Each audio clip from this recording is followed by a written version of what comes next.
এক ইহুদি কিশোর বিষ্ণু ইসলামের খেদমত করতে, ইহুদি ছেলে আমার নবীর খেদমত করত, তারা ছিল নবীর প্রতিবেশী।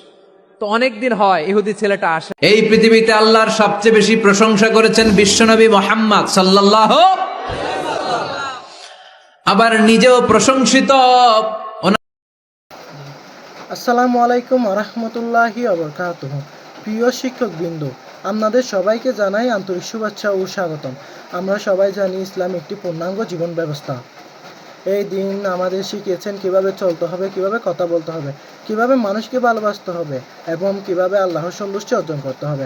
আজকের এই আলোচনার মাধ্যমে আমরা চেষ্টা করব কুরআন ও হাদিসের আলো থেকে কিছু শিক্ষা নেওয়ার, আমাদের ভুলগুলো সংশোধন করার, এই সত্যিকারের অর্থ মুসলমান হিসাবে নিজেদের গড়ে তোলার। তাই অনুরোধ রইল, মনোযোগ দিয়ে শুনবেন, চিন্তা করবেন, আর যা শিখবেন তা নিজের জীবন এবং এক ইহুদি কিশোর বিষ্ণু ইসলামের খেদমত করতে, ইহুদি ছেলে আমার নবীর খেদমত করত, তারা ছিল নবীর প্রতিবেশী। তো অনেকদিন হয় ইহুদি ছেলেটা আসে না। বিশ্বনবী খোঁজ দিলেন, ঘটনা কি? একটা ইহুদি ছেলে না আমার খেদমতে আসতো, ছেলেটা কই? খোঁজ নিয়ে জানলেন ছেলেটা অসুস্থ। বিষ্ণু ইসলাম ওই ইহুদির বাড়িতে চলে গেলেন ওই ছেলেটাকে দেখা করার জন্য, ভিজিট করার জন্য। সুবহানাল্লাহ পড়বেন না? গেলেন, যে দেখে ইহুদি ছেলেটা মুমূর্ষ, জান যায় যায় ভাব, বিছানায় পড়ে আছে, তার বাবা দাঁড়ানো। বিশ্বনবী তার মাথার পাশে বসলেন, মাথায় হাত বুলিয়ে দিলেন, আর ছেলেটাকে বললেন, আসলিম, হে ইহুদি ছেলে, আসলিম, ইসলাম ধর্ম গ্রহণ করো। তো ছোট্ট ছেলে ভাবে আমরা ইহুদি, এখন ইসলাম ধর্ম গ্রহণ করলে আব্বা যদি বকা দেয়। ফানাযারা ইলা ওয়াজহি আবি, ছেলেটা তার বাবার চেহারার দিকে তাকালো, দেখে আব্বা কি কয়। আব্বা যদি বলে তাইলে ইসলাম ধর্ম গ্রহণ করব। ইহুদি ছেলেটা তার বাবার দিকে যখন তাকালো, ওর বাবা বলে, আতি আবুল কাসিম, আবুল কাসিম যা বলে তাই করো। আবুল কাসেম হচ্ছে বিষ্ণু ইসলামের একটা কুনিয়াত, উপনাম। আমার রাসূলের বড় ছেলের নাম ছিল কাসেম। যেমন দেখবেন আমাদের এলাকায় কারো ছেলের বড় ছেলের নাম যদি হয় আব্দুল্লাহ, এরা আব্দুল্লাহর বাপ বলে ডাকে। কারো বড় মেয়ের নাম যদি হয় ফাতেমা, এরা কি ডাকে? ফাতেমার বাপ বলে না? তো বিষ্ণু ইসলামের বড় ছেলের নাম ছিল কাসেম। ইহুদি বাবা বলল, আতি আবুল কাসেম, আবুল কাসেম যা বলে তাই শোনো, মানে মোহাম্মদ যা বলে তাই শোনো। এই কথা শুনে ছেলে সাহস পাইছে, ছেলে আবার পড়তে আরম্ভ করলো, আশহাদু আল্লাহ ইলাহা ইল্লাল্লাহ ওয়া আশহাদু আন্না মুহাম্মাদার রাসূলুল্লাহ, পড়েন আল্লাহু আকবার। বিশ্বনবীর আহ্বান শুনে ওই আহ্বানে সাড়া দিয়ে ইহুদি ছেলে শাহাদা পড়ে মুসলমান হয়ে গেল। তার হৃদয়টারে ইমানের নূর দিয়ে আলোকিত করে দিল কে? এবার রাসূল সাল্লাল্লাহু আলাইহি ওয়াসাল্লাম বের হয়ে আসলেন ঘর থেকে, আর পড়লেন, আলহামদুলিল্লাহিল্লাযী আনকাযাহু মিনান নার, প্রশংসা সে আল্লাহর, যে আল্লাহ জাহান্নামে চলে যাচ্ছিল প্রায় এমন একটা লোককে মুহূর্তের মধ্যে কালেমায়ে শাহাদাতের বদৌলতে জান্নাতি বানায় দিলেন। আওয়াজ করে পড়েন সুবহানাল্লাহ। বিষ্ণু ইসলামের স্ত্রীর নাম ছিল আয়েশা রাদিয়াল্লাহু তাআলা আনহা, আবু বকর রাদিয়াল্লাহু তাআলা আনহুর মেয়ে। আবু বকর রাদিয়াল্লাহু তাআলা আনহুর আরেক মেয়ের নাম হচ্ছে আসমা। দুজনই আবু বকর রাদিয়াল্লাহু তাআলা আনহুর মেয়ে, আসমা আর আয়েশা, দুজন বোন, এক মায়ের নাম, বাবা এক, মা দুইজন। আয়েশা রাদিয়াল্লাহু তাআলা আনহার মায়ের নাম উম্মে রুমান, আর আসমা রাদিয়াল্লাহু তাআলা আনহার মায়ের নাম কুতাইলা বিনতে আব্দুল উজ্জা। আবু বকর রাদিয়াল্লাহু তাআলা আনহু 4টা বিয়ে করেছিলেন। তো একই ঘটনা ঘটেছে এই ফ্যামিলিতে। আসমা ইসলাম ধর্ম গ্রহণ করে মুসলিমা, কিন্তু তার মা কুতাইলা মুশরিকা। আই রিপিট, বোঝার জন্য আমি আবারও বলি, আসমা রাদিয়াল্লাহু তাআলা আনহা মুসলিমা, আর আসমার মা কুতাইলা মুশরিকা। তার মানে মেয়ে মুসলিম, মা অমুসলিম, ভেজাল আছে না নাই? কিন্তু কুতাইলা আর ধৈর্য ধারণ করতে পারে না। নার ছেড়া ধন, কলিজার টুকরা ধন, কলিজার টুকরা সন্তান আসমারে দেখতে বড্ড মন চায়। সাইয়েদনা আসমা রাদিয়াল্লাহু তাআলা আনহা মক্কা থেকে হিজরত করে মদিনায় চলে গেলেন।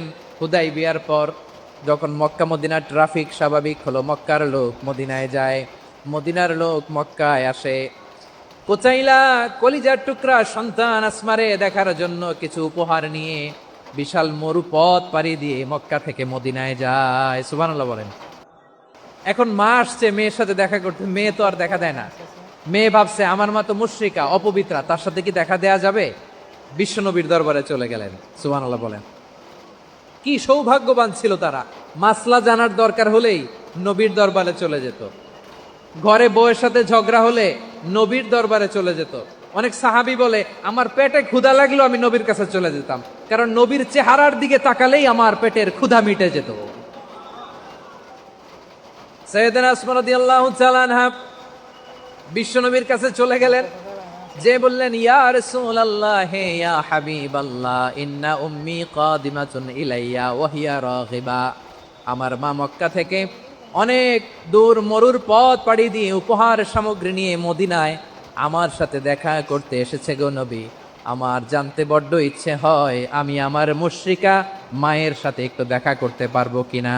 আফা আসিলুহা, আগে যেমনি আমি আমার মায়ের সাথে ভালো আচরণ করতাম, যেমনি আমি আমার মায়ের সাথে সদাচরণ করতাম গো নবী, এখন আমি মুসলিমা মা মুশরিকা, এখনো কি আগের মতো সদাচরণ করতে পারবো নাকি? বিশ্বনবী বললেন নাম সিলিহা, হ্যাঁ রে আসমা, অবশ্যই অবশ্যই, আগে ঠিক যেমন তুমি তোমার মায়ের সাথে ভালো আচরণ করতে এখনো তেমনি আগের মতো ভালো আচরণ করবা। আওয়াজ করে পড়েন সুবহানাল্লাহ। সপ্তম হিজরিতে বিষ্ণু ইসলাম সব সুপার পাওয়ারের কাছে চিঠি দিলেন, রোমান সম্রাটের কাছে, পারস্য অধিপতির কাছে, মিশরের অধিপতির কাছে, সবার কাছে চিঠি লিখলেন। চিঠির ভাষা ছিল এরকম, মিন মুহাম্মাদিন রাসূলিল্লাহ ইলা মুকাউকিস আযীমিল কিবত, মুহাম্মদ রাসূলুল্লাহর পক্ষ থেকে মিশরের বাদশার কাছে, আসলিম তাসলাম, ইসলাম মানো শান্তিতে থাকবা, সালামুন আলা মান ইত্তাবা আল হুদা, শান্তি তার জন্য যে হেদায়েতের অনুসরণ করে। সুবহানাল্লাহ পড়েন। তো এই চিঠি অনেকে ভালোভাবে রিসিভ করেছে, অনেকে এই চিঠি পাওয়ার পরে নবীর কাছে আবার ইন রিটার্ন উপহার পাঠিয়েছে। কি পাঠিয়েছে? উপহার।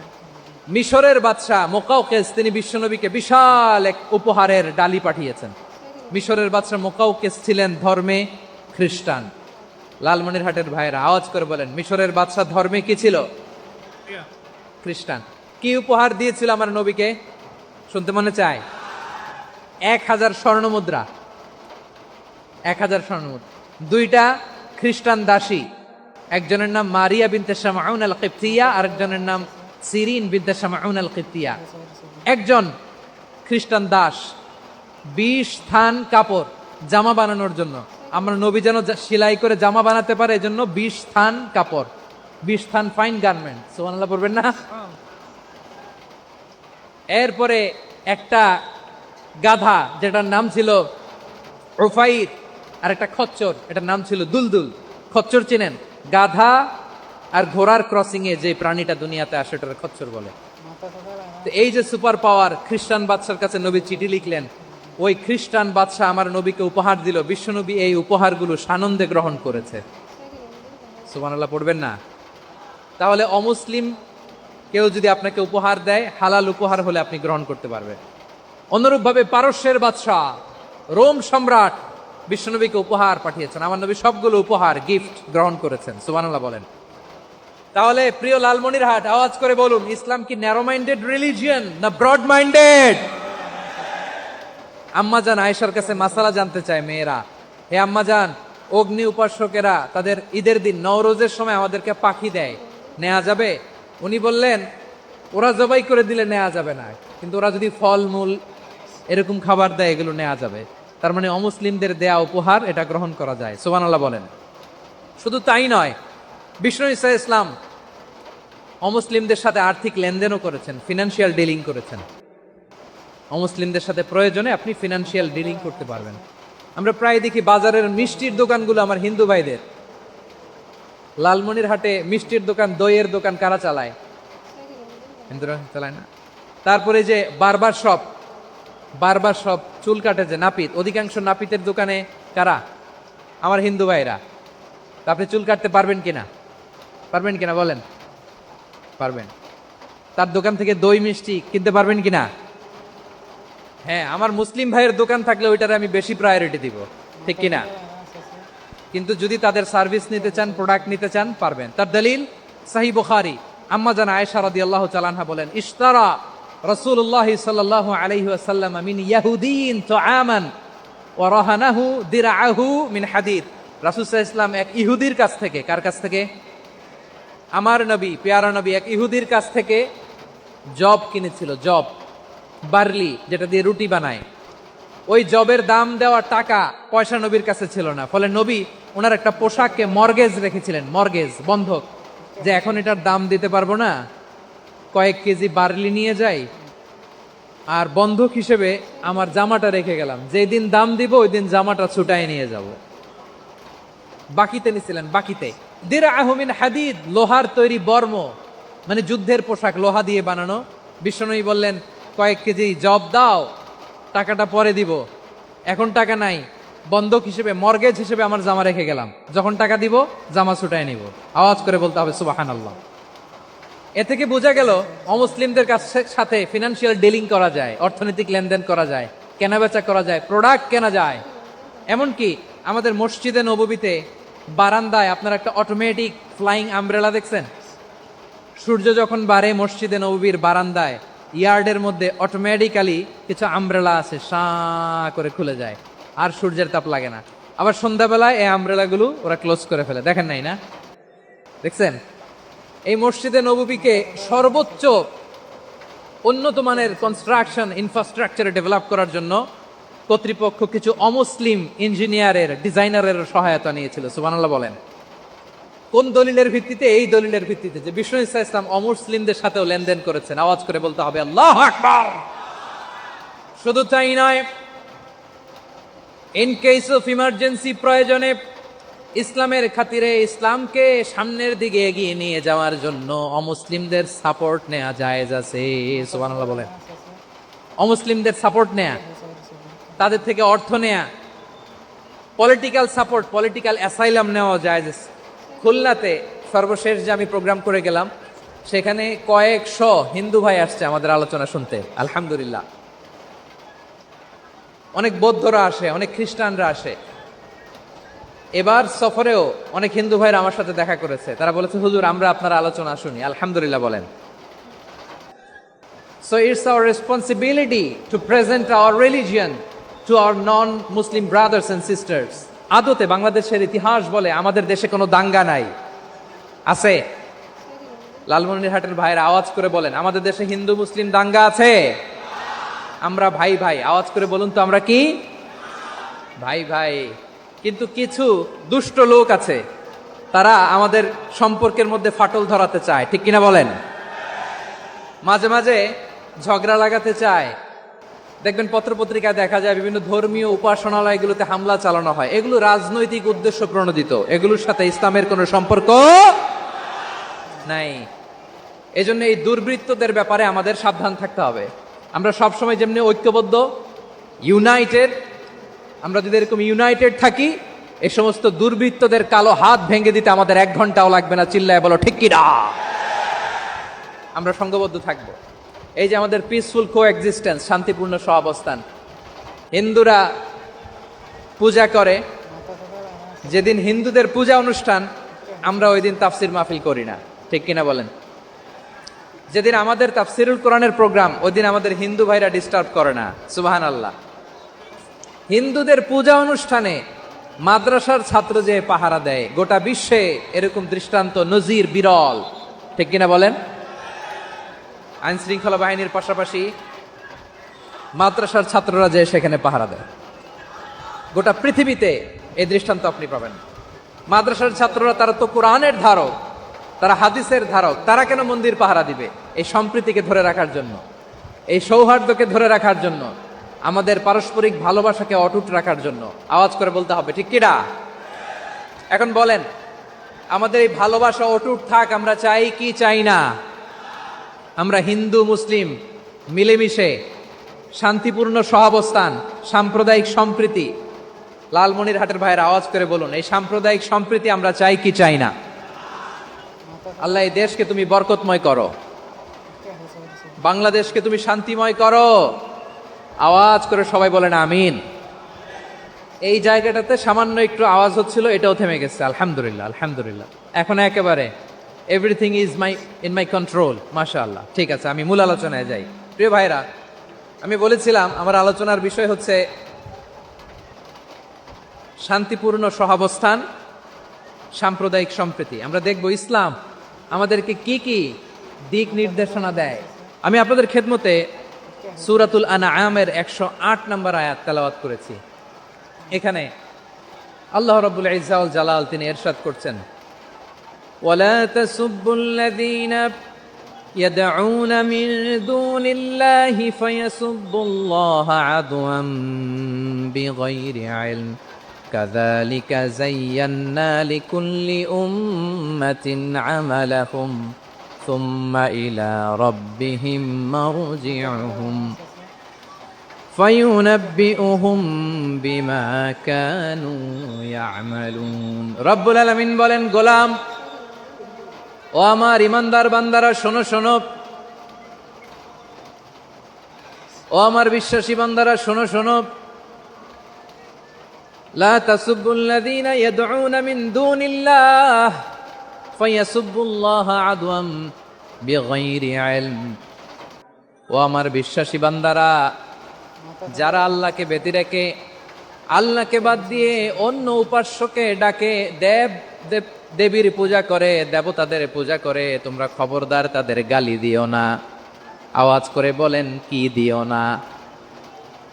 আল্লাহ বলেন, ও বিশ্বাসীরা শোনো, যারা আল্লাহকে বেছে রেখে দেবীর পূজা করে, অন্য উপাস্যের পূজা করে, তাদেরকে ডাকে, ওই দেবতাদেরকে তোমরা গালি দিও না। যদি ওই দেবতাদেরকে গালি দাও, তাহলে ভুলবশত, শত্রুতাবশত তারা তোমাদের রব আল্লাহকে গালি দেবে, ঠিক কিনা?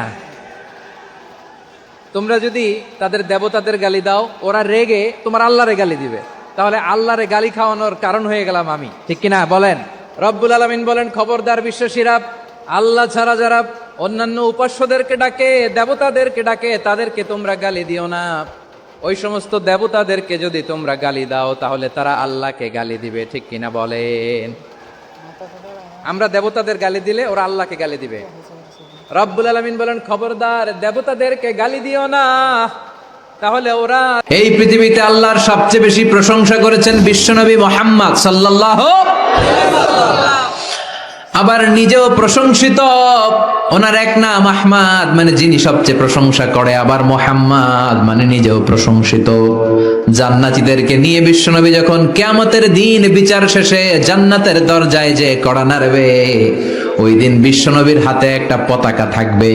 ওই পতাকার মধ্যে ওই শব্দটা লেখা, সূরাতুল ফাতিহার প্রথম শব্দ যেটা। সূরাতুল ফাতিহার প্রথম শব্দ কি? আলহামদু। বিশ্বনবীর হাতের পতাকায় ওইটা লেখা থাকবে, লিওয়াউল হামদ, প্রশংসার পতাকা। সুবহানাল্লাহ পড়বেন না? তার মানে আমরা এই সিদ্ধান্তে উপনীত হলাম যে সব সময় প্রশংসা করতে হবে একজনের। তিনি কে? আল্লাহ বললেন, আলহামদু আলহামদু লিল্লাহ। সব প্রশংসার মালিক হলেন আল্লাহ। কি সুন্দর নাম তার, কি মজার নাম। আলিফ লাম লাম হা, আলিফ লাম। সবাই বলেন, আলিফ লাম লাম হা। আওয়াজ করে, আলিফ লাম লাম হা। এটা কার নাম? আল্লাহর নামটা জপতে কেমন লাগে? হৃদয় থেকে এই গভীর রাতে আল্লাহর একটা ডাক দেন তো, বলেন আল্লাহ। প্রাণটা জুড়িয়ে আবারও আল্লাহরে ডাকেন, বলেন ইয়া আল্লাহ। নামটা মজা লাগে না? আল্লাহ বলেন, হুয়াল আউয়াল ওয়াল আখির ওয়াল যাহির ওয়াল বাতিন। তিনি প্রথম, তিনি শেষ, তিনি প্রকাশ্য, তিনি গোপন। সুবহানাল্লাহ। তার মানে প্রথমে কে, শেষে কে? প্রথমে আল্লাহ আল্লাহ, শেষেও আল্লাহ আল্লাহ, আকাশে আল্লাহ আল্লাহ, জমিনে আল্লাহ আল্লাহ। সবাই পড়েন, প্রথমে আল্লাহ আল্লাহ, শেষেও আল্লাহ আল্লাহ, আকাশে আল্লাহ আল্লাহ, জমিনে আল্লাহ আল্লাহ। নিখিল জাহান গায়ে গুণগান, তার নামে গাই আমরাও গাহি তাআলা। হামদে বারি তাআলা, হামদে বারি তাআলা, হামদে বারি তাআলা। সুবহানাল্লাহ পড়েন। আলহামদুলিল্লাহ। সকল প্রশংসার মালিক কে? আল্লাহ বললেন, সকল প্রশংসার মালিক হলাম আমি, আর আমি হলাম রব্বিল আলামিন। জগৎ সমূহের রব। আল্লাহর আরেক নাম হলো রব। আল্লাহর আরেক নাম কি? কবরের প্রথম প্রশ্ন কি? আমার রব, তোমার রব কে? আমাদের উত্তর কি? আমরা বলবো আল্লাহ আমারে রব, আল্লাহ আমারে রব। দমে দমে তনু মনে তারি অনুভব, আল্লাহ আমারে রব।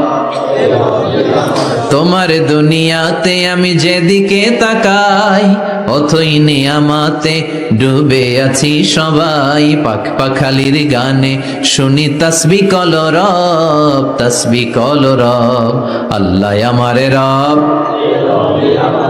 ওনার নাম হচ্ছে রব। নাম কি? এজন্য আমরা যখন দোয়া করি, দোয়ার শুরুতে কোন শব্দ থাকে? রব। রব্বানা যালামনা আনফুসানা ওয়া ইল্লাম তাগফির লানা ওয়া তারহামনা লানাকুনান্না মিনাল খাসিরিন। রব্বানা আতিনা ফিদ দুনিয়া হাসানাতাও ওয়া ফিল আখিরাতি হাসানাতাও ওয়া কিনা আযাবান নার। মুসা আলাইহিস সালামের জিহ্বা দিয়ে কথা বের হয় না, উনি দোয়া করলেন রব্বিশ রাহলি সাদরি ওয়া ইয়াসসিরলি আমরি। তার মানে সব দোয়ার শুরুতে কার নাম? আবার যখন আমরা রুকুতে যাই আমরা পড়ি সুবহানা রাব্বিয়াল। আবার যখন আমরা সেজদায় ঢলে পড়ি আমরা পড়ি সুবহানা রাব্বিয়াল আ'লা। চিল্লায় কোন ঠিক কিনা? রব মানে হচ্ছে সাস্টেইনার, বিধানদাতা, রিজিক দাতা, পালন কর্তা। আল্লাহর একটা নাম হচ্ছে রব। আমাদের রব কে? আল্লাহ। রব কারে বলে একটু সহজে আজকে বুঝিয়ে দিয়ে যাই। রব হচ্ছে যার যখন যেটা যতটুকু দরকার তাকে তখন সেটা ততটুকু যিনি চাওয়ার আগেই দিয়ে দেয়, তার নাম রব। বুঝতে পেরেছেন? সহজ হয়েছে না কথাটা? যার যখন যেটা যতটুকু দরকার তাকে তখন সেটা ঠিক ততটুকু যিনি ফরিয়াদ করার আগেই পৌঁছে দেয়, তার নাম রব। আমাদের যখন যেটা লাগে ব্যবস্থা করে কে? মায়ের পেটে 8 মাস ছিলাম, 9 মাস ছিলাম, 10 মাস ছিলাম। এই 8 মাস 9 মাস আমারে খাবার দিল কে? পানি দিল কে? অক্সিজেন দিল কে? চাইছিলেন? মায়ের পেটে চাইছিলেন না আল্লাহর কাছে যে আল্লাহ ঠিক মতো দিও, টাইমলি খাবার পাঠায় দিও? চাইছিলেন? চাওয়ার আগে যার যা লাগে কে দেয়? তাকে বলে রব। আবার মায়ের পেট থেকে দুনিয়ায় আসলেন। আমার মায়ের জরায়ুর সাথে আমার নাড়ের একটা কানেকশন, একটা লাইন, ওই লাইন দিয়ে আল্লাহ 9 মাস যাবত আমারে পানি দিলেন, খাবার দিলেন, অক্সিজেন দিলেন। সঙ্গত কারণেই দুনিয়াতে আসলে দুনিয়ার মানুষ ওই লাইনটা কেটে দেয় নাকি রেখে দেয়? কেটে দেয়। কেটে দিলে বাচ্চা প্রথম চিৎকারটা দেয়, মানব শিশু প্রথম চিৎকার হাঁকে পৃথিবীতে, ওয়া ওয়া। আমরা শুনি ওয়া, আসলে আল্লাহরে ডাক দেয়। আল্লাহরে ডেকে বলে মাবুদ, খাবারের, অক্সিজেনের আর পানির একটা মাত্র লাইন ছিল, চিল্লায় বলেন কয়টা? দেখো দুনিয়ার মানুষ কত নিষ্ঠুর। আসার সাথে সাথে কারোর সাথে আমার শত্রুতা নাই, জমি নিয়ে মারামারি নাই, কিলাকিলি নাই। একটা মাত্র খাবারের লাইন দিয়ে 10 মাস বেঁচেছিলাম। মানুষগুলো নিষ্ঠুর, খাবারের একটা লাইন কেটে দিল, এখন খাবো কি? আল্লাহ বলেন গোলাম, যে আল্লাহ 10 মাস ধরে মায়ের পেটে খাওয়ালাম, ওই আল্লাহ এখনো আছি না নাই? একটা লাইন ছিল মায়ের নাড়ের ভেতরে, খাবারের একটা লাইন। চিন্তা নাই, কষ্ট নাই, দুঃখ নাই। একটা খাবারের লাইনের বদলে আজ থেকে তোর মায়ের বুকের ভেতরে খাবারের 2টা লাইনের ব্যবস্থা করে দিলাম।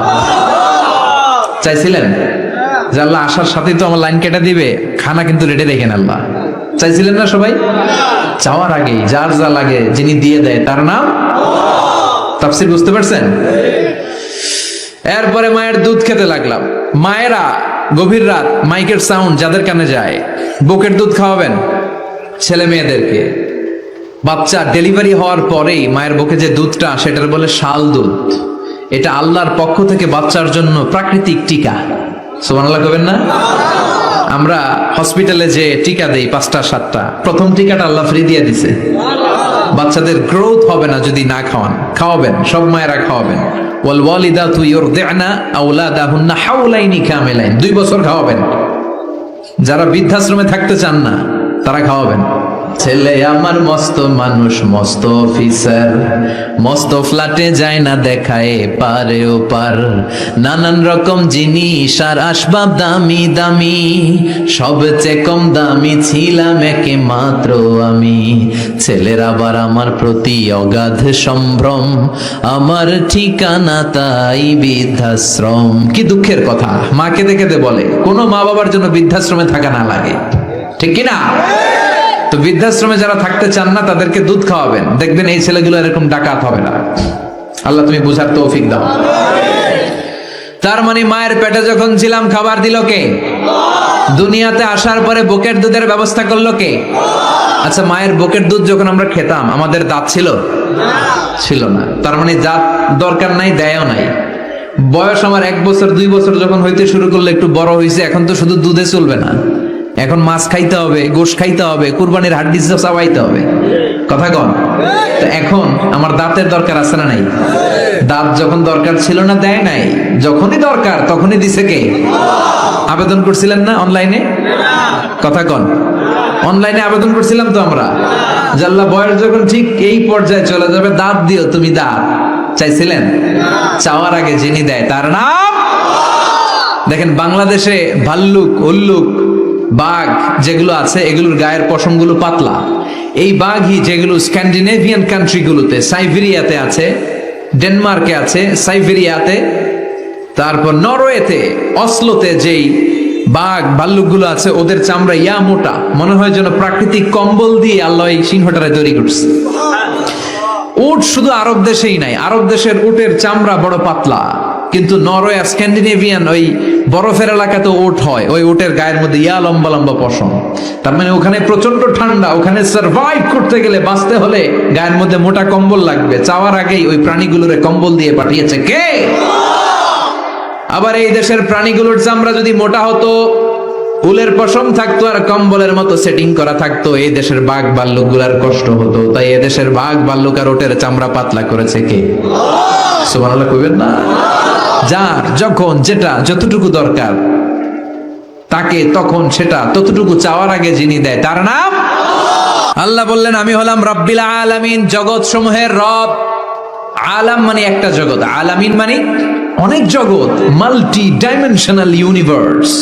উদ্ভিদ জগতের রব তিনি, প্রাণী জগতের রব তিনি, সাগর জলের অতল গহ্বর জগতের রব তিনি, মহাকাশের জগতের রব তিনি, সৌর জগতের রব তিনি, অদৃশ্য জগতের রব তিনি। চিল্লায় বলেন ঠিক কিনা?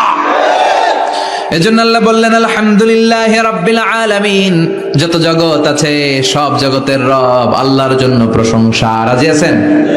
আর রহমানির রহিম, তিনি দয়ার সাগর, তিনি দয়ালু, তিনি মায়াবী, তার মায়ার শেষ নাই, তার দয়ার শেষ নাই, তিনি দয়ার সাগর। আল্লাহ তুমি দয়ার সাগর, রহমানুর রহিম, তোমার দয়াই পূর্ণ আমার সারা নিশিদিন। সুবহানাল্লাহ পড়েন। আল্লাহ বলেন রাহমাতি ওয়াসিআত কুল্লা শাই, সব জায়গায় আমার রহমত বিস্তৃত, এমন কোন জায়গা নাই যেই জায়গায় আমি আল্লাহর রহমত নাই। আল্লাহর রহমত ছাড়া পৃথিবীতে কিছু হয় নাকি? এই যে আজকে বসে আছি ওয়াজ শুনতেছি, কার রহমতে? কার দয়ায়? আল্লাহ বললেন এই রহমত, দয়ার, ভালোবাসারে আমি সৃষ্টি করার পরে 100 টুকরা করলাম। কয় টুকরা? 100 টুকরা করার পরে নিজের মধ্যে আমি 99 টুকরা দয়ার ভালোবাসা রেখে দিলাম। 1 টুকরা দয়া মায়া পৃথিবীর সবার মাঝে ঢেলে দিলাম। সাইয়েদনা আদম থেকে শুরু করে up to the day of judgement, কিয়ামত পর্যন্ত সবার মাঝে আল্লাহ রহমতের 1 টুকরা দিছে, ছিটে ফোঁটা। হুজুর পাইছে একটু, আমি পাইছি একটু, উনি পাইছে, উনি, সবাই মিলে আমরা 1 ফোঁটা ভাগে যোগে পাইছি দয়ার ভালোবাসা। সবাই মিলে 1 ভাগ ভালোবাসার, আর 99 ভাগ ভালোবাসা কার? ওনার ভালোবাসা বেশি না কম? 1 ভাগ ভালোবাসা আমরা পেয়ে পৃথিবীতে ভালোবাসার গানের শেষ নাই, ভালোবাসার মুভির শেষ নাই, ভালোবাসার উপন্যাসের শেষ নাই। 1 ভাগ ভালোবাসা আমরা পেয়ে কত ভালোবাসার গান, নাটক, সিনেমা। তো 1 ভাগ ভালোবাসার ঠেলা যদি এমন হয় যার মধ্যে তিনি 99 টুকরা ভালোবাসা রেখে দিয়েছেন, তার ভালোবাসাটা কত?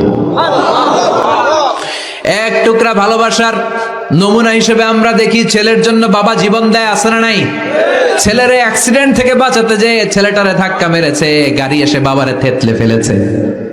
বন্যার পানিতে মা ডুবে যায়, ছোট কন্যাটারে বালতির মধ্যে ধরে রেখেছে, পানি খেতে খেতে মা দুনিয়ায় নাই, মেয়েটা মরে নাই, আছে না নাই? এক টুকরা ভালোবাসার ছিটে ফোঁটা তুমি পেয়েছো। তার নমুনা যদি এমন হয়, 99 টুকরা ভালোবাসা নিয়ে যিনি আরশের উপরে আছে, তার দয়া কত। Do you feel that?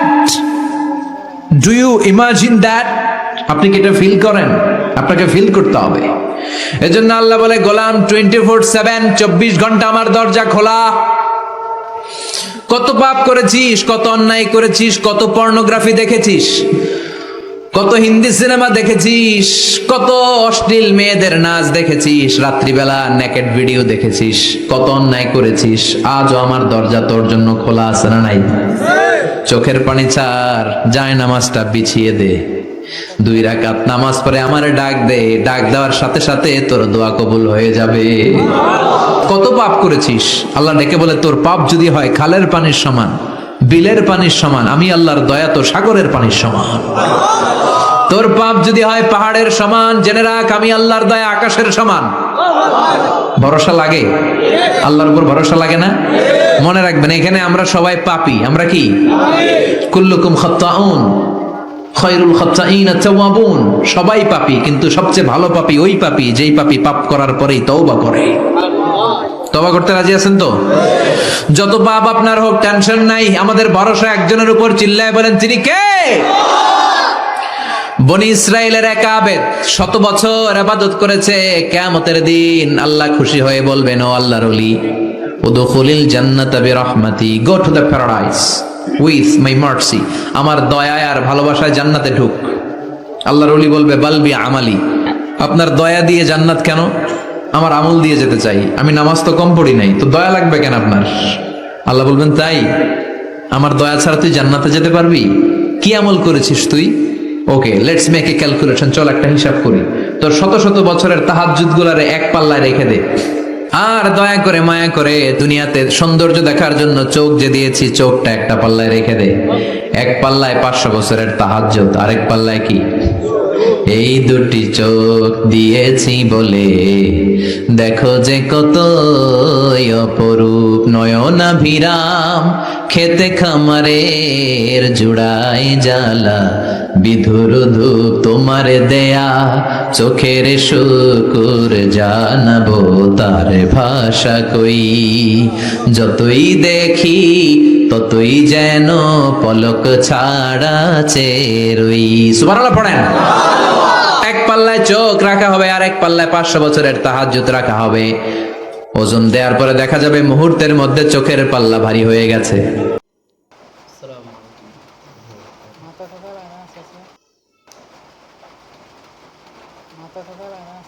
أعوذ بالله من الشيطان الرجيم. بسم الله الرحمن الرحيم. الحمد لله رب العالمين الرحمن الرحيم مالك يوم الدين إياك نعبد وإياك نستعين اهدنا الصراط المستقيم صراط الذين أنعمت عليهم غير المغضوب عليهم ولا الضالين. بسم الله الرحمن الرحيم. ألف لام ميم. ذلك الكتاب لا ريب فيه هدى للمتقين الذين يؤمنون بالغيب ويقيمون الصلاة ومما رزقناهم ينفقون والذين يؤمنون بما أنزل إليك وما أنزل من قبلك وبالآخرة هم يوقنون أولئك على هدى من ربهم وأولئك هم المفلحون. إن الذين كفروا سواء عليهم أنذرتهم أم لم تنذرهم لا يؤمنون. ختم الله على قلوبهم وعلى سمعهم وعلى أبصارهم غشاوة ولهم عذاب عظيم.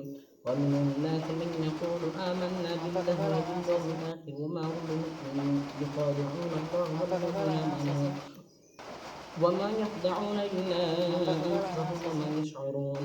في قلوبهم مرض فزادهم الله مرضا ولهم عذاب أليم بما كانوا يكسبون وإذا قيل لهم لا تفسدوا في الأرض قالوا إنما نحن مصلحون ألا إنهم هم المفسدون ولكن لا يشعرون وإذا قيل لهم آمنوا كما آمن الناس قالوا آمنوا كما آمن السفهاء ألا إنهم هم السفهاء ولكن لا يعلمون وإذا لقوا الذين آمنوا قالوا آمنا وإذا خلوا إلى شياطينهم قالوا إنا معكم إنما نحن مستهزئون الله يستهزئ بهم ويمدهم في طغيانهم يعمهون أولئك الذين اشتروا الضلالة بالهدى فما ربحت تجارتهم وما كانوا مهتدين مثلهم كمثل الذي استوقد نارا فلما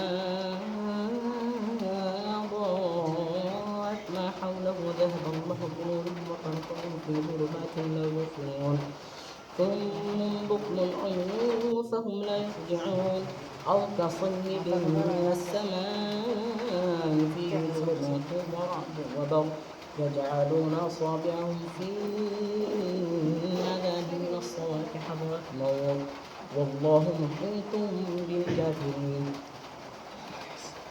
يكاد البرق يخطف أبصارهم كلما أضاء لهم مشوا فيه وإذا أظلم عليهم قاموا ولو شاء الله لذهب بسمعهم وبصارهم إن الله على كل شيء قدير يا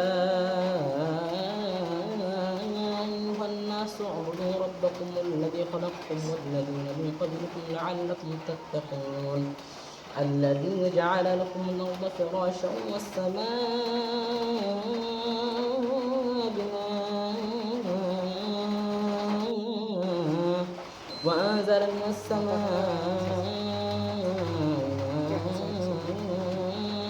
فأخرج به من الثمرات رزقا لكم فلا تجعلوا لله أندادا وأنتم تعلمون وإن كنتم في ريب مما نزلنا على عبدنا فأتوا بسورة من مثله وادعوا شهداءكم من دون الله إن كنتم صادقين فإن لم تفعلوا ولن تفعلوا فاتقوا النار التي وقودها الناس والحجارة أعدت للكافرين وبشر الذين آمنوا وعملوا الصالحات أن لهم جنات تجري من تحتها الأنهار كلما رزقوا منها من ثمرة رزقا قالوا هذا الذي رزقنا من قبل وأوتوا به متشابها ولهم فيها أزواج مطهرة وهم فيها خالدون إن الله لا يستحي أن يضرب مثلا ما بعوضة فما فوقها فأما الذين آمنوا فيعلمون أنه الحق من ربهم وأما الذين كفروا فيقولون ماذا أراد الله بهذا مثلا يضل به كثيرا ويهدي به كثيرا يضل به كثيرا ويهدي به كثيرا وما يضل به إلا الفاسقين الذين ينقضون عهد الله من بعد ميثاقه ويقطعون ما أمر الله به أن يوصل ويفسدون في الأرض أولئك هم الخاسرون كيف تكفرون بالله كنتم أمواتا فأحياكم ثم يميتكم ثم يحييكم ثم إليه ترجعون هو الذي خلق لكم ما في الأرض جميعا ثم استوى إلى السماء فسواهن 7 سماوات وهو بكل شيء عليم وإذ قال ربك للملائكة إني جاعل في الأرض خليفة قالوا تجعل فيها من يفسد فيها ويسفك الدماء ونحن نسبح بحمدك ونقدس لك قال إني أعلم ما لا تعلمون وعلم آدم الأسماء كلها ثم عرضهم على الملائكة فقال أنبئوني على الملائكة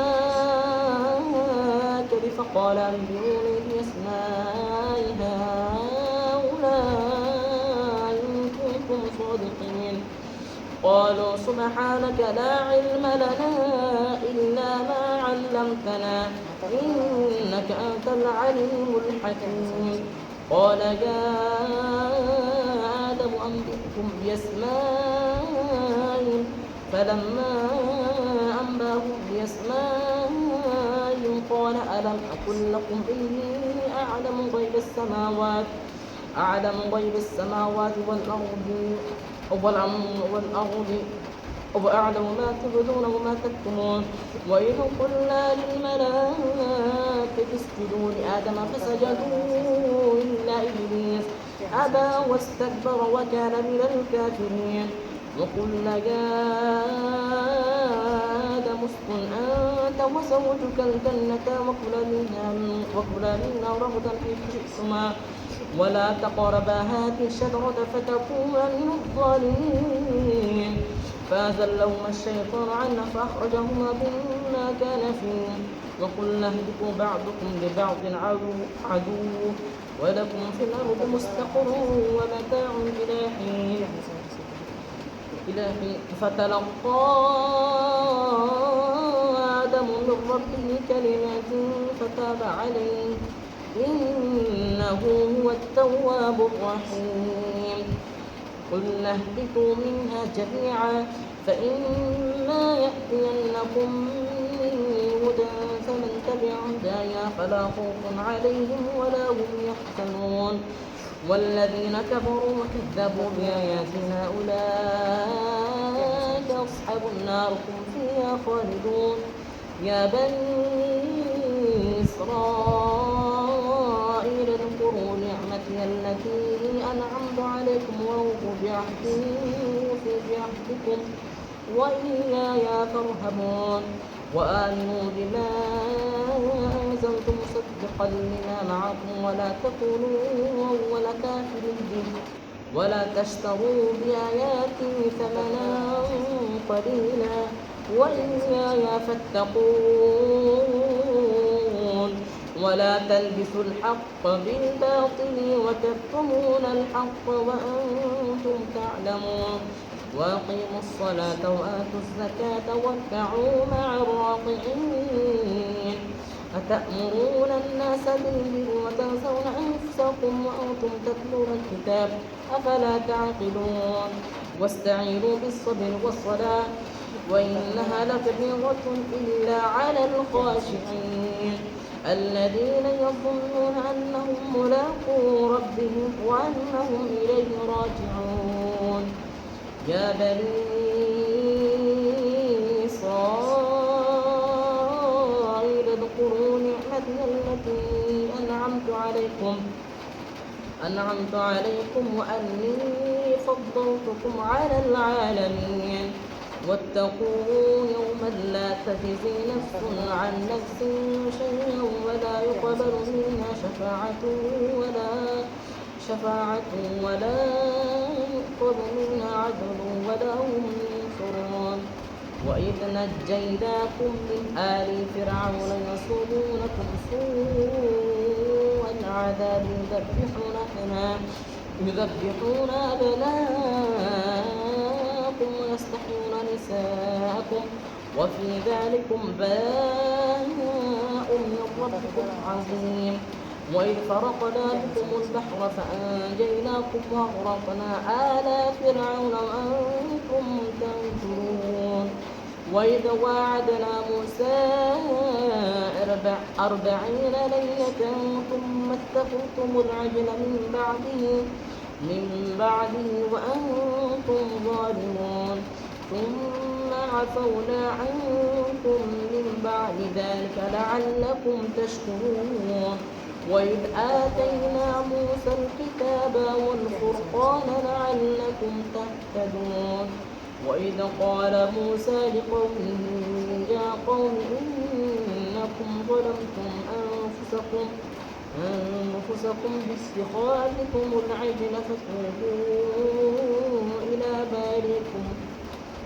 إلى بارئكم فاقتلوا أنفسكم ذلكم خير لكم عند بارئكم فتاب عليكم إنه هو التواب الرحيم وإذ قلتم يا موسى لن نؤمن لك حتى نرى جهرة فأخذتكم الصاعقة وأنتم تنظرون ثم بعثناكم من بعد موتكم لعلكم تشكرون وظللنا عليكم الغمام وأنزلنا عليكم المن والسلوى كلوا من طيبات ما رزقناكم وما ظلمونا ولكن كانوا أنفسهم يظلمون وإن قلنا ادخلوا هذه القرية فكلوا منها حيث شئتم رغدا وادخلوا الباب سجدا وقولوا حطة نغفر لكم خطاياكم وسنزيد المحسنين فبدل الذين ظلموا قولا غير الذي قيل لهم فأنزلنا على الذين ظلموا رجزا من السماء بما كانوا يفسقون وإذ استسقى موسى لقومه فقلنا اضرب بعصاك الحجر فانفجرت منه اثنتا عشرة عينا قد علم كل أناس مشربهم كلوا واشربوا من رزق الله ولا تعثوا في الأرض مفسدين وإذ قلتم يا موسى لن نصبر على طعام واحد فادع لنا ربك يخرج لنا مما تنبت الأرض من بقلها وقثائها وفومها وعدسها وبصلها قال أتستبدلون الذي هو أدنى بالذي هو خير اهبطوا مصرا فإن لكم ما سألتم وضربت عليهم الذلة والمسكنة وبالغة من الله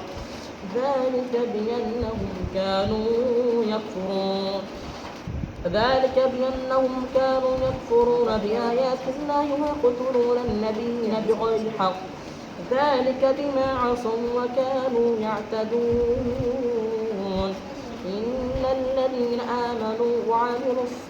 إن الذين آمنوا والذين هادوا والنصارى والصابئين من آمن بالله واليوم الآخر وعمل صالحا فلهم أجرهم عند ربهم ولا خوف عليهم ولا هم يحزنون وإذ أخذنا ميثاقكم ورفعنا فوقكم الطور خذوا ما آتيناكم بحكمة واذكروا ما فيه لعلكم تتقون ثم توليتم من بعد ذلك فلولا فضل الله عليكم ورحمته لكنتم من الخاسرين ولقد علمتم الذين اعتدوا منكم في السبت فقلنا لهم كونوا قردة خاسرين فجعلناها نكالا لما بين يديها وما خلفها وموعظة للمتقين وإذ قال موسى لقومه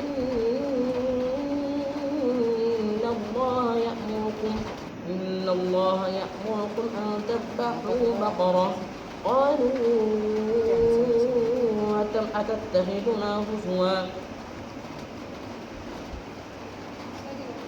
قال أعوذ بالله أن أكون من الجاهلين قالوا ادع لنا ربك يبين لنا ما هي قال إنه يقول إنها بقرة لا فارض ولا بكر عوان بين ذلك فافعلوا ما تؤمرون قالوا ادع لنا ربك يبين لنا ما لونها قال إنه يقول إنها بقرة صفراء فاقع لونها تسر الناظرين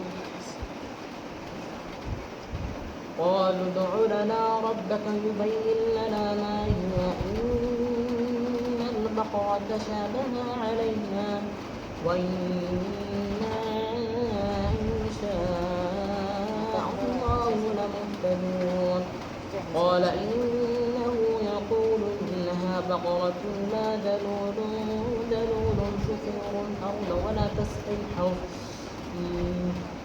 مسلمة لا شياك فيها قالوا الآن جئت بالحق فذبحوها وما كادوا يفعلون وإن قتلتم نفسا فادارأتم فيها والله مخرج ما كنتم تكتمون فقلنا اضربوه ببعضها كذلك يحيي الله الموتى ويريكم آياته لعلكم تعقلون ثم قست قلوبكم من بعد ذلك فهي كالحجارة أو أشد قسوة وإن من الحجارة لما يتفجر منه الأنهار وإن منها لما يشقق فيخرج منه الماء وإن منها لما يهبط من خشية الله وما الله بغافل عما تعملون أفتطمعون أن يؤمنوا لكم وقد كان فريق منهم يسمعون كلام الله ثم يحرفونه من بعد ما عقلوه يعلمون وإذا لقوا الذين آمنوا قالوا آمنا وإذا خلا بعضهم إلى بعض قالوا أتحدثونهم بما فتح الله عليكم يحاجوكم به عند ربكم أفلا تعقلون الحمد لله الذي أنزل على عبده الكتاب ولم يجعل له عوجا قيما لينذر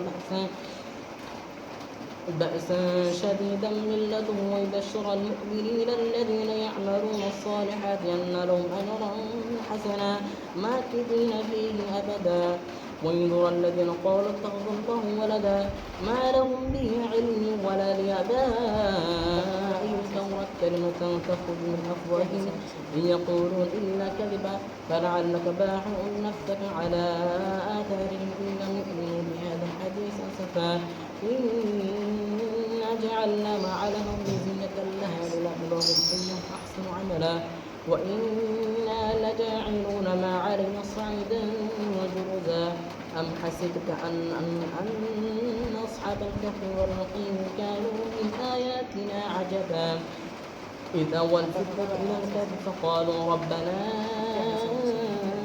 آتنا من لدنك رحمة وهب لنا من أمرنا رشدا فضربنا على آذانهم في الكهف سنين عددا ثم بعثناهم لنعلم أي الحزبين أحصى لما لبثوا ومدى نحن نقص عليك نبأهم بالحق إنهم فتنة آمنوا بربهم وزدناهم هدى وربطنا على قلوبهم إذ قاموا فقالوا ربنا رب السماوات والأرض لن ندعو من دونه إلها قلنا إلى شططا هؤلاء قوم اتخذوا من دونه آلهة لولا يأتون عليه بسلطان بين فمن أظلم ممن افترى على الله كذبا وإذ اعتزلتموهم وما يعبدون إلا الله فاخرجوا إلى الكهف ينشر لكم ربكم من رحمته ويهيئ لكم من أمركم مرفقا وترى الشمس إذا طلعت تدور عن كهف ذات اليمين إذا غربت تخرج من ذات الشمال وهم في فجوة منه ذلك من آيات الله من يهد الله فهو المهتد ومن يضلل فلا تجد له وليا مرشدا وتحسبهم أيقاظا وهم رقود ونقلبهم ذات اليمين وذات الشمال وكلهم باسط ذراعيه بالوسيط لو اطلعت عليهم لولت منهم فرارا ولملئت منهم رعبا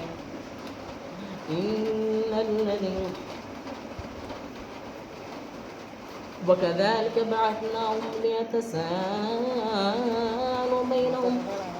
بينهم قال قائل منهم كم لبثتم قالوا لبثنا يوما أو بعض يوم قالوا ربكم أعلم بما لبثتم فبعثوا أحدكم بورقكم هذه إلى المدينة فلينظر أيها أزكى طعاما فليأتكم برزق منه وليتلطف ولا يشعرن بكم أحدا إنهم إن يظهروا عليكم يرجموكم ويعيدوكم في ملتهم ولن تفلحوا إذا أبدا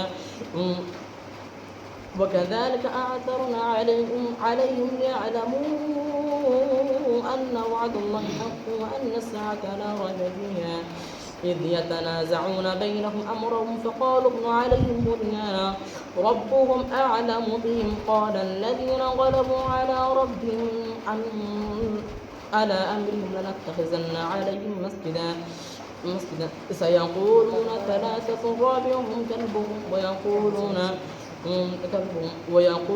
خمسة سادسهم كلبهم رجما بالغيب ويقولون سبعة وثامنهم كلبهم قل ربي أعلم بعدتهم ما يعلمهم إلا قليل فلا تمار فيهم إلا مراء ظاهرا ولا تستفتي فيهم منهم أحدا ولا تقولن لشيء فاعل ذلك غدا إلا أن يشاء الله واذكر ربك إذا نسيت وقل عسى أن يهديني ربي لأقرب من هذا رشدا ولبثوا في كهف 300 سنين وازدادوا تسعا قل الله أعلم بما لبثوا له غيب السماوات والأرض أبصر به واسمع ما له من دونه من ولي ولا يشرك في حكمه أحدا واتل ما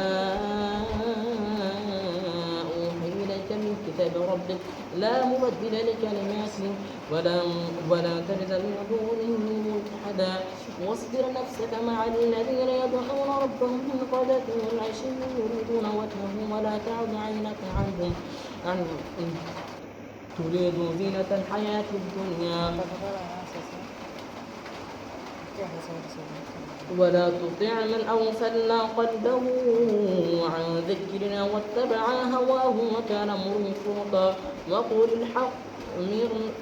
الحق من ربكم فمن شاء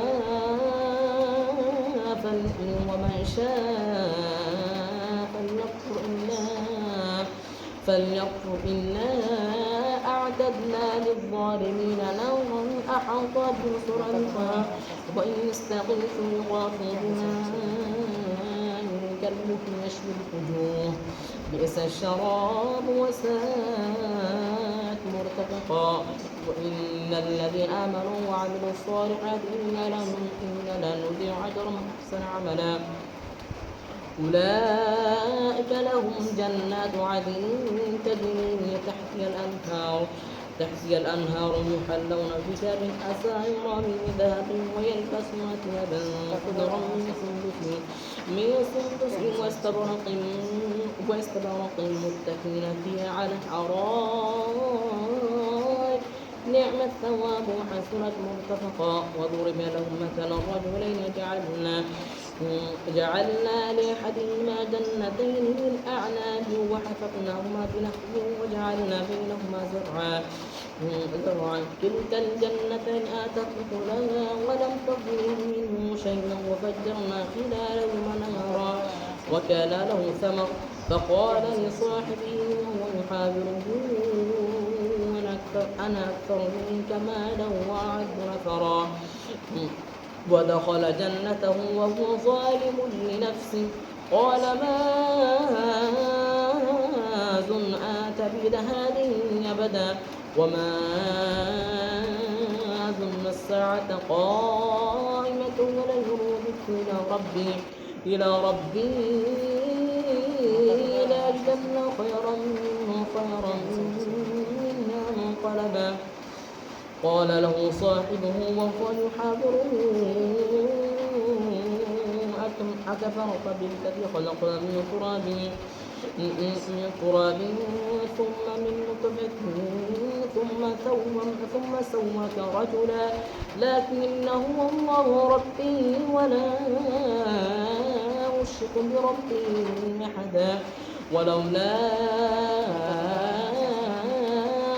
كنت جنة كنت ما شاء الله لا قوة إلا بالله إن ترى أنا أقل منك مالا وولدا فعسى ربي أن يؤتيني خيرا من جنتك ويرسل علي حسبانا من السماء فتصبح صعيدا زلقا أو يصبح ماؤها غورا فلن تستطيع له طلبا وأحيط بثمره فأصبح يقلب كفيه على ما أنفق فيها وهي خاوية على عروشها ويقول يا ليتني لم أشرك بربي أحدا ولم تكن له فئة ينصرونه من دون الله وكان منتصرا هنالك الولاية لله الحق هو خير ثوابا وخير عقبا وضرب لهم مثل الحياة الدنيا كماء أنزلناه من السماء فاختلط به نبات الأرض فأصبح حشيما تذره الرياح وكان الله على كل شيء مقتدرا المال والبنون زينة الحياة الدنيا والباقية الصالحات خير عند ربك ثوابا